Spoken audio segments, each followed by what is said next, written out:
ನನ್ನ ಅನಿಸಿಕೆಯಲ್ಲಿ ಇವತ್ತು ತಮ್ಮ ನ್ಯೂನತೆಗಳನ್ನ ಮುಚ್ಚಿ ಹಾಕಲು ಇಂಥ ಆರೋಪಗಳನ್ನ ಆಡಳಿತ ಪಕ್ಷ ಮಾಡ್ತಾ ಇದೆ. ನಾನೊಬ್ಬ ಯಾವ ರಾಜಕೀಯ ಪಕ್ಷಕ್ಕೂ ಸೇರಿದವನಲ್ಲ.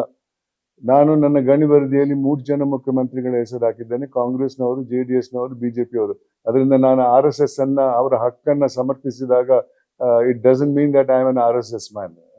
ನಾನು ಅದನ್ನ ಬರೀ ಕಾನೂನಿನ ದೃಷ್ಟಿಯಿಂದ ನೋಡ್ತಾ ಇದ್ದೇನೆ ಹೊರತು ಯಾವ ರಾಜಕೀಯ ಪಕ್ಷ ಅಂತ ನಾನು ನೋಡಲ್ಲ.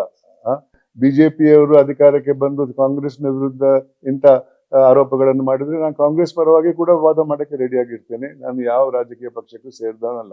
ಆದ್ರೆ ಇವತ್ತು ಏನ್ ಕಂಡು ಬರ್ತಾ ಇದೆ ಅಂದ್ರೆ ತಮ್ಮಲ ನ್ಯೂನತೆಗಳನ್ನು ಇವಾಗ ಈ ರೋಡ್ ಪ್ರಾಬ್ಲಮೇ ತಗೊಳ್ಳಿ.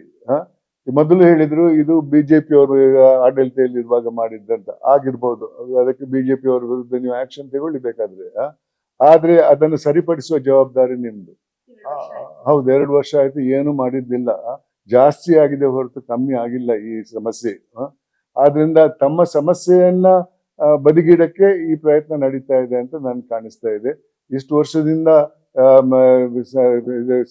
ಟ್ರಾವೆಲಿಂಗ್ ಪಬ್ಲಿಕ್ ಆಗುವಂತ ಕಷ್ಟ ಯಾರು ಸಮಸ್ಯೆಗೆ ತಲೆ